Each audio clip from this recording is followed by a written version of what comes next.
మా ప్రాపర్టీ నువ్వేడయ్యా కబ్జా చేయడానికి? లేకపోతే మా నాన్నకు నువ్వేమైనా పుట్టినావా? మా అమ్మకు నువ్వేమైనా తోడుబుట్టినోళ్ళ? మా సొమ్ము కోసం ఒక ఆడపిల్లనే ఉండి స్ట్రాంగ్ గా నిలబడి ఈ రోజు ఇంత పొజిషన్ లో ఉండి నేను కూర్చొని నా పొలంలో నేను స్ట్రాంగ్ గా మాట్లాడితే నీ నందాలు ఉంది. నేను ఎక్కడ ఆలగడ్డ నుంచి వచ్చి కూర్చున్నా, నందాలు ఉంది రా, ఇప్పుడు వచ్చి కూర్చుందిరా. తప్పుడు కేసులు పెడతావా? వేణుగోపాల్ రెడ్డి అనే ఉద్యోగి పైన తప్పుడు కేసులు పెడతావా? నీ పైన పెట్టలేకనా? ఎప్పుడు నిరూపించుకోవాలన్నా, ఏ సమయంలో నిరూపించుకోవాలన్నా, ఎక్కడ ఏది చేయాలన్నా మాకు కూడా తెలుసు. కానీ కొంచెం సమయం పడుతుంది. సుబ్బారావు దగ్గర, హరిబాబు దగ్గర, ఓబులమ్మాల దగ్గర, నీ దగ్గర నేనేం దొంగతనాలు చేసి తెచ్చుకోలే. ఆ పూర్వం నుంచి వచ్చింది. వస్తే మీకు మా నుంచి రావాలా, మేమిస్తే మీరు తీసుకోవాలా, మేమిస్తే మీరు కొనాలా. నేను ఇవ్వలేదే అంటే మీరు దొంగలను ఒప్పుకుంటున్నారా? అంటే మీకు ఫోటోంటిగానే మీరంతా ఎక్కడో గుంటూరులో ఉండేవాడు వలస వచ్చినాడు ఇక్కడ. హరిబాబు వలస వచ్చి ఇక్కడ స్థిరపడి ఉన్నారు. నాది పక్కనే మసీదుపురం. ఈ ఊరు నుంచి ఈ ఊరికి మహా అంటే 10 కిలోమీటర్లు కూడా ఉండదు. పూర్వం నుంచి ఇదే. ఆ మసీదుపురం పోయి విచారించుకుంటే ఎవరు ఈ కత్తి శ్రావణి, ఎవరు ఈ కత్తి వీరభద్రారెడ్డి, చిన్న వీరారెడ్డి, పెద్ద వీరారెడ్డి అంటే మొత్తం చరిత్ర చెప్తారు. వీళ్ళకి నిజంగా ఆస్తులు ఉన్నాయా, వీళ్ళకి నిజంగా ఏరియాలో ఉన్నాయా పోయి కనుక్కోండి. నువ్వు ఎక్కడో గుంటూరు నుంచి వలస వచ్చి ఈరోజు నిలబడి మా ప్రాపర్టీని తీసుకోపోయి ఎవరికైనా ధ్యానం చేయడానికి నువ్వెవరు? సరే దానం చేసినావు, మా వాళ్ళు ఏమన్నా అమ్మినారా? సరే మా వాళ్ళు అమ్మినట్టు చూపించు. చూపించకుండా శ్మశానాలకు ఇస్తే ఇక్కడ ఎవరు రారు. శ్మశానం కబ్జా చేస్తానా అని అలిగేషన్ చేస్తే అది పెద్ద చర్చ అయిపోతుంది. వీళ్ళు దీని జోలికి రారు, వాళ్ళు వెనకడిగేస్తారు. ఇదేనా మీరు తెలివితేటలు? ఇదేనా మీరు ఫోటెంట్ గాని ఆలోచనలు? Criminal mind set.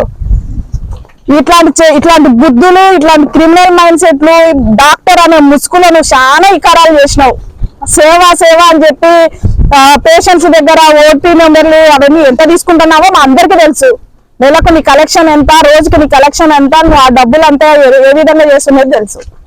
ఈ చిట్టా నీ భాగవతం బయటికి తిప్పకుండా ఉండాలంటే ఇంతటితో నువ్వు ఆపుకుంటే చాలా మంచిది. లేదు ఇంతటి కంటే ఇంకా ఎక్కువ పోతామంటే దీనికి 2 ఇంతలు మేము పోవడానికి సిద్ధంగా ఉన్నాం. దీన్ని ఎవరన్నా పెద్ద మనుషులు కానీ, డిపార్ట్మెంట్ కానీ, రెవెన్యూ కానీ, పోలీస్ కానీ, న్యాయశాఖ మంత్రి కానీ ఎనీ టైం ఎవరు పిలిచినా పోవడానికి నేను సిద్ధంగా ఉన్నాను. నువ్వు సిద్ధంగా ఉన్నావా నిరూపించుకోవడానికి? చెన్నయ్య గారి భార్య చెన్నమ్మ వాళ్ళకు వచ్చేసి నో లింక్. వాళ్ళు ఓల్డ్ అడంగల్లో ఆకుపైదారులు. వాళ్ళ దగ్గర నుంచి మీసాల బాలయ్య కుమారుడు చిన్న వెంకటస్వామి, మళ్ళా గూటం చిన్న సుబ్బయ్య గారి భార్య నార్గమ్మ. వీళ్ళిద్దరికి ఆమె ఒకరికి 60 సెంట్లు, ఒకరికి 1 ఎకరా 40 సెంట్లు రాసిచ్చింది. అయితే ఈ బాలస్వామి అనే అతను గుంటుపల్లి హరిబాబు వాళ్ళ నాన్నకు 60 సెంట్లు తీసుకున్నారు. మళ్ళీ అదే గుంటుపల్లి వెంకటేశ్వర్లు వాళ్ళ భార్యకు వెంకటేశ్వరమ్మకు 60 సెంట్లు, కోటేశ్వరమ్మకు 60 సెంట్లు ఇచ్చినారు. ఈ గుంటుపల్లి వెంకటేశ్వర్లకు ఈ కోటేశ్వరమ్మకు మధ్య జరిగింది ఏంటంటే అగ్రిమెంట్, రిజిస్ట్రేషన్ కాదు, జస్ట్ అగ్రిమెంట్. ఆ అగ్రిమెంట్ మీద ఈమె ఏం చేసిందంటే దోపిఘాటుకి 16 సెంట్లు ఇచ్చింది, శ్మశానానికి 30 సెంట్లు ఇచ్చింది. ఆ దోపిఘాటుకి శ్మశానానికి ఇచ్చిన డాక్యుమెంట్ నెంబర్ 12/48/1995. మళ్ళీ కోటేశ్వరమ్మకు వచ్చిన డాక్యుమెంట్ వచ్చేసి 13/97/1984. మళ్ళీ గుంటుపల్లి వెంకటేశ్వర్లు వాళ్ళ నాన్నకు వచ్చింది అన్రిజిస్టర్డ్ అగ్రిమెంట్. వాళ్ళ నాన్నకే అన్రిజిస్టర్డ్ అగ్రిమెంట్. మరి మీకు ఎవరో అమ్మింటే రిజిస్టర్లు చేయించుకుంటారు కదా, అన్రిజిస్టర్ ఎందుకైంది? అన్రిజిస్టర్డ్ అగ్రిమెంట్ వాళ్ళది. సో దానికి అందుకే డాక్యుమెంట్ కూడా లేదు. డాక్యుమెంట్ నెంబర్ చెప్దాంలే మీకు అప్పుడు అనుకుంటే డాక్యుమెంట్ నెంబరే లేదు. అన్రిజిస్టర్డ్ కి డాక్యుమెంట్ నెంబర్ ఎట్లా వస్తుంది? సో దానికి డాక్యుమెంట్ నెంబర్ లేదు. సో ఇప్పుడు 60 సెంట్లు అనేది ఆ శ్మశానం. సరే గుంటుపల్లి హరిబాబుకు డాక్యుమెంట్ నెంబరే లేదు, అన్రిజిస్టర్డ్ డాక్యుమెంట్ మీసాల బాలయ్య కాడ తీసుకున్నామన్నారు. మరి ఎందుకు దాన్ని చూపించుకోలేకపోతున్నాడు రిజిస్టర్డ్ డాక్యుమెంట్ అయితే? దానికి చెప్పాలా కదా. నేనైతే తీసుకోవాలి, అక్షరంగా తీసుకొని నిరూపించుకునే దానిలో ఈ పద్ధతి కూడా నేను వెళ్ళిపోతా. మళ్ళీ డాక్టరు గుంటుపల్లి చిన్న సుబ్బయ్య గారి భార్య నాగమ్మ కాడ 1 ఎకరా 40 సెంట్లు వచ్చిందన్నాం. మళ్ళీ గూటం చిన్న సుబ్బారాయుడు కాడ వచ్చేసి చింతలూరు మధుసూదను 70 సెంట్లు కొన్నాడు. మళ్ళీ గుంటుపల్లి వెంకటేశ్వరి భార్య వెంకటేశ్వరమ్మ కాడనే మళ్ళా 10/28/1993. అదే ఇప్పుడు మార్కెట్ యార్డ్ హరిబాబు వాళ్ళ అమ్మ ఆమె దగ్గర 70 సెంట్లు తీసుకున్నాడు. ఎవరు? బోరా సుబ్బారావు. ఆ బోరా సుబ్బారావు కానించి మళ్ళీ మధుసూదన్ రావు వాళ్ళ భార్యకు ఈ 70 సెంట్లు ఈ 80 సెంట్లు కలిపి 1 ఎకరా 53 సెంట్లు వాళ్ళు తీసుకున్నారు. ఈ టైటిల్ అంతా ఒకేటైతే వీళ్ళకి పైన ఇచ్చిన మీసాల చెన్నమ్మ గారికి ఆమె అడంగల్లో ఆకుపైదారుడు, అక్రమంగా ఆకుపైదారులు.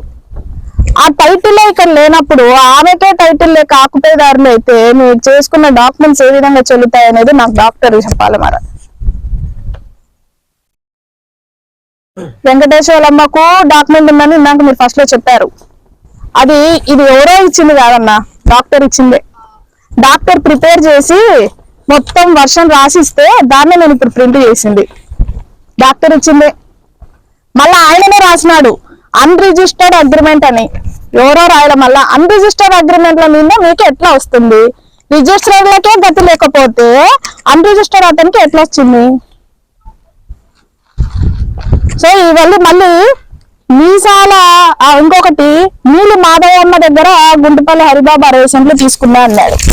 ఆ డాక్యుమెంట్ నెంబర్ వేసి వేసినాడు. ఆ డాక్యుమెంట్ తీస్తే ఆ నీలి మాధవమ్మకు 110 సర్వే నెంబర్లు ఆస్తే లేదు.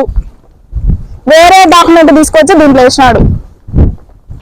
మీరు నాకు ఒక 10 నిమిషాలు టైం ఇస్తే క్లియర్ కట్ గా డాక్యుమెంట్ తో సహా నీకు చూపించడానికి నేను ఇప్పుడు ఈ క్షణం సిద్ధంగా ఉంటా. మీకు ఓపిక అంతే అది. సో ఇప్పుడు కూడా నేను ఏమంటున్నా అంటే డాక్యుమెంట్ టైటిల్ కరెక్ట్ గా చూపించండి, డాక్యుమెంట్ టైటిల్ కరెక్ట్ గా చూపించమని చెప్తా ఉందా. డాక్యుమెంట్ టైటిల్ కరెక్ట్ గా చూపించలేకపోతే నీ వృత్తి నువ్వు చేసుకో, డాక్టర్ వృత్తి మర్యాదన్నా ఉంటుంది, లేకపోతే సమాజంలో గబ్బు పట్టిపోతావు. వివిడి న్యూస్ టీవీని తక్షణమే సబ్స్క్రైబ్ చేసుకోండి. నోటిఫికేషన్ కోసం బెల్ ఐకాన్ క్లిక్ చేయండి.